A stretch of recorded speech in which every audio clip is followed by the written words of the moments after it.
and welcome to another episode of The Conversation Station. This episode, we're going to be taking a look at a few more of my DC comics from my DC comic collection. I haven't done one of these videos in a while, so I figured I'd just grab a few out of the stack and, just talk about them. First book I got is Phantom Unleashed number 5. And on the back, we have a cool ad for Tim Burton's Batman. It's pretty sick. This book is cover dated for July of 1989. Still in really good condition. This is one of the ones I got at Goodwill, so it actually has like some missing panels. I think it's only like 2 or 3 of them. I've never heard of the Phantom before, so it was really cool to see like a new character that I was going to get to learn about. This book gives us a little bit of his backstory. 400 years ago, he was a boy on a British merchant ship, and pirates attacked and looted and basically killed everyone. He was the only one who survived, and he was rescued by a tribe who he swore an oath on his father's killers that he would find them and fight piracy and injustice wherever it may be. And that day he became the Phantom.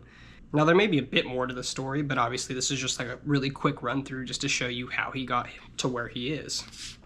Now despite it saying he's been alive for 400 years, it talks about how he spent his youth in Clarksville and how the whole story centers around him revisiting Clarksville after all this time, and now he's obviously an adult or older, and he's full-fledged Phantom.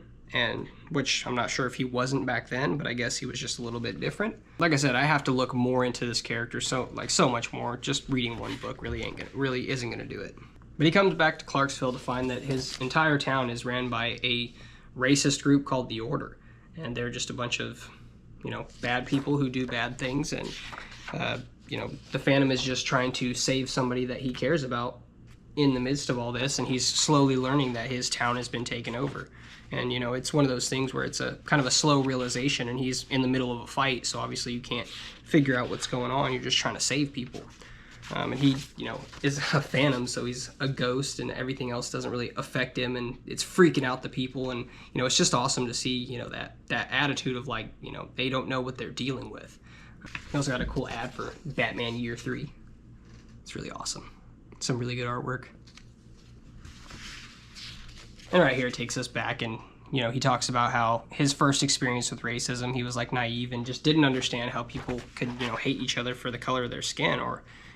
Once he experienced it, and somebody explained essentially what they have to go through, his eyes were opened, and now the parallel between what he's dealing with now and how he realizes that he has to stop this order that's in his town.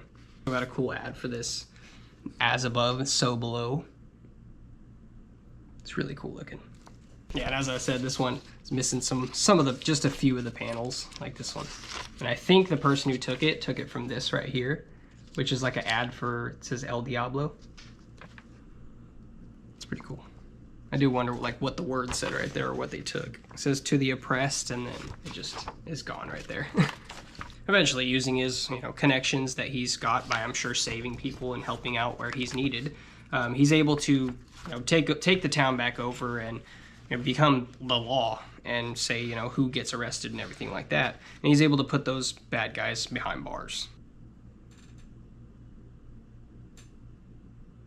All right, next book I got. I'm pretty sure I showed it off in one of my comic book videos, but at the time I hadn't read it yet. And now reading the story, I'm just going to talk a little bit about the story and about more of the artwork since I understand it more since I read it. But yeah, this is Secret Origins of the Creeper and the Green Lantern. The Golden Age Green Lantern. Alan Scott. I kind of wonder if we're going to get any mention of Alan Scott in the Lantern show. I mean, most likely not, or any heroes that held the mantle previously, if there are any. The Creeper is another character that I'd never heard before, and I don't think I have another comic book with him in it. But he definitely has a really crazy story. He's a journalist that essentially gets drugged and killed, and when he's at death's door, he gets revived by a scientist who puts some kind of device in him that allows him to turn into this Creeper character. But the twist is the Creeper character is basically completely insane because he had drugs in his system when he was killed and when the doctor brought him back to life. And the doctor didn't know that, and the drugs basically affected him. And every time he changes into this Creeper person, he kind of walks the line between sanity and crazy. So it's really awesome. It's a really just interesting story. It's a really messed up way to, introduce kind of a anti-hero. But I would definitely like to get more books with him in it. And now we get right into the story of the Green Lantern, and it gives us the full backstory of how the meteor that eventually turned into what would be the Lantern got to Earth. And that's a really insane journey and insane story that kind of lines up with everything that's going on in another book that I have. And so once this meteor crashes to Earth, it eventually becomes, well, a lamp maker makes it into almost like a genie's lamp. And from there, it's used by multiple people to basically like further their career. It's implied that it's been used by like Genghis Khan and things like that. So it's definitely ended up in some interesting places and helped people. And eventually it ends up in the hands of this guy who turns it into an actual lantern. And it passes through hands after hands after hands till eventually ending up in engineer Alan Scott's hands. And from that, he's in a train wreck that claims the life of one of his good friends. And in that, he becomes the Green Lantern and essentially searches for justice for his friend. And in between that, he ends up finding justice for somebody else and helping out some other people that, you know, need wrongs righted. And he saves a little girl from getting shot to death, and just some really, really cool stuff. But he also takes a heck of a beating too. You know, there for a minute there, it really does look like he's about to, you know, get his due. But of course, the hero's always got to win, and it was a pretty cool way to win. He didn't use his ring or anything. He just kind of tripped the guy up, and since they were up so high, you know, he just used basic, trip the guy, make him off balance, and, you know, fall from heights, and nobody's going to survive that. And even as the guy fell, you know, he tried to save him with his ring. He was just too beat up to try and do it. Another cool power that they showed is the hypnosis of the ring. So he can hypnotize people because he was trying to figure out where a little girl was being held that was kidnapped. Hypnotized the guy, and the guy immediately told him where he was. I thought that was a really cool use of the ring and a really like cool show of the powers. Just different. It was a really great story, and the artwork was just really awesome to look at. And then it's got a Chips Ahoy, like striped with fudge ad on the back. Little striped Chips Ahoy. Next we got Omega Men number 20. This one is cover dated for November of 1984. It's a really thick feeling book, and the pages are also pretty thick as well. The color on the pages and the detail and the art is really awesome in this book. It opens up to a Super Mario Brothers Atari version. Really awesome. And yeah, it throws us right into the middle of where the remainder of the Omega Men are. They're missing 2 of their members, I believe. But they've sent out a distress call to Lobo to see if he'll come get them. And of course, Lobo comes, but he expects payment. Now, while Lobo's on his way there, he blasts his way through a meteor, and they show him getting through that meteor field that he just created in a really awesome way. If you see that white line, that's the path he took, and then you see his ship right down there. But I just thought that was a really cool way to show like the speed in which he got around all the debris and stuff like that. He also has a really funny looking face. Like the artwork on him was kind of interesting looking. Now within this story, we actually get a little bit of the backstory of Lobo's people and why he is the last one of his kind. I remember in the Justice League animated series, like Lobos literally says he's the last one of his kind just because he blew up his own planet as a science experiment. I think that's probably a lie, but this one dives in a bit deeper and says that his people were actually infected on purpose and given a virus that, you know, destroyed his entire planet. Now, I believe Jason Momoa is set to play Lobo in the DCU, and honestly, I can't think of anybody else that would be perfect for that freaking role. I think he's going to nail it, and I hope they use him as this kind of character where he's also his own thing, but he kind of pops up, you know, wherever he's needed and wherever he can just be a nuisance and a help. That would be pretty cool. This also has a really cool double-page DC ad, Where Legends Live. You got a Vigilante comic right there. Just some really, really awesome pictures. Comic books, I should say. Also in this book, Lobo really showcases how good he is at flying basically any craft. He could fly anything he wants, if, you know, as long as he chooses to. And he's a really good pilot. He's probably one of the best, it seems like.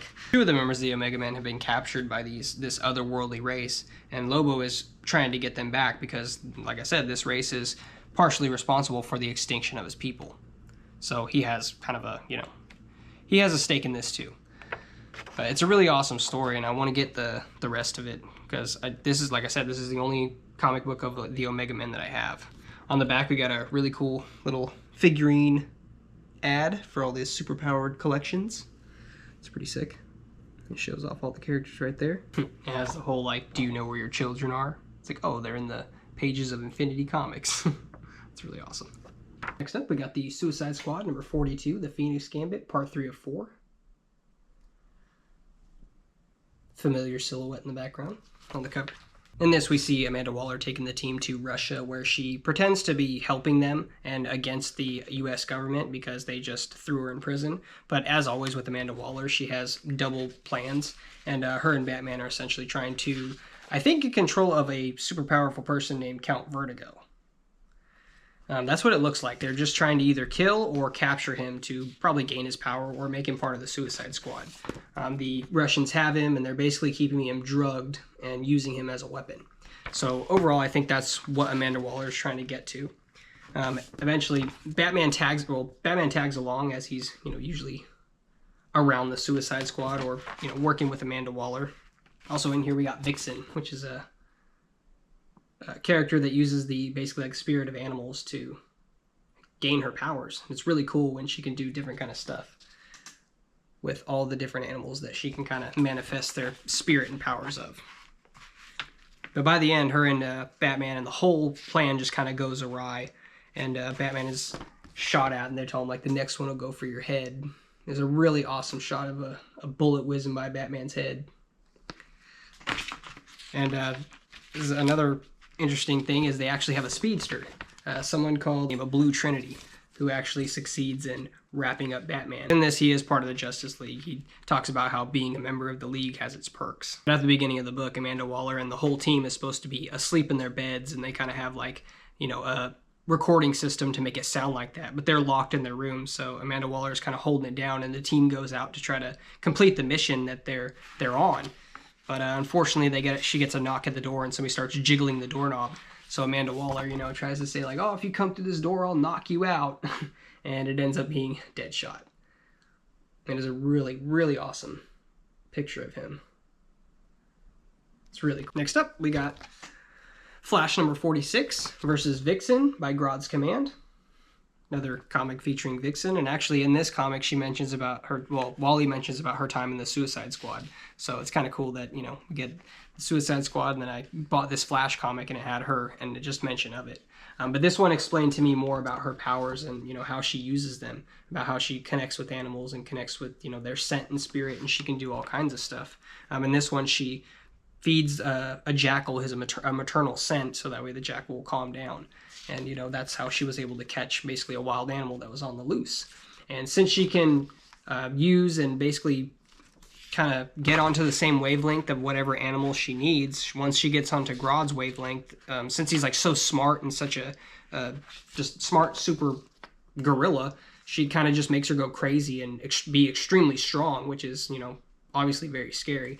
And once Grodd's able to figure that out, he, takes advantage of it, which, come on, he's a genius. She's also really close to Wally West, because once she sees that Grodd is attacking him, she just goes absolutely berserk, partially because she's crazy from, being taken over by Grodd's mind, but partially another reason is because she's just wanting to defend Wally's. At the end of it, Wally's pretty beat up and he needs help, so she flies him off to the chief of police house so he can get, he can heal up with enough time. Now in this book, Grodd is trying to make a device that reaches all animals, so he'll have control over basically all animal life within, I think it's like a few miles, so he can use it to, mess with people and take over the world as best he can.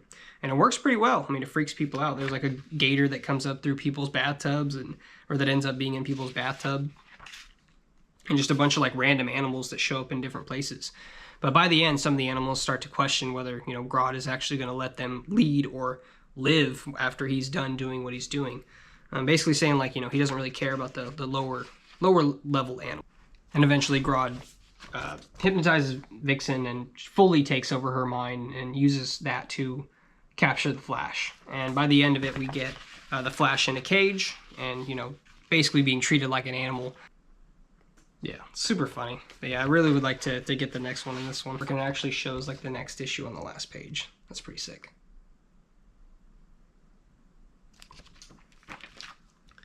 And on the back, we got an ad for Splatterhouse. So yeah, that's just a few of the comics that I've read recently. I really like the DC comics. I'll probably do more of my DC comics as well as my Marvel comics. I've gotten a lot more since I've done the other 2 episodes, so definitely more to add. I really like reading the comics, and not too many people around me like comic books, so I just kind of end up reading them, and I like to give the information here just because this is where I can go to talk about all this stuff. I really like it. I'm also trying to do better at getting familiar with different artists and trying to see which runs they were a part of and stuff like that, and just getting more familiar with names. That's one of the things that I just would like to get better at for sure. Just get better at recognizing the more sought after artist names and stuff like that. Probably going to head over to the comic store at the end of this week, so I'll definitely have something new to show by next week. I'm working on a new highlight episode, and I have some cool stuff coming for like December and up until the new year. But I really appreciate any time you spent watching my video. Thank you, and I hope to see you again.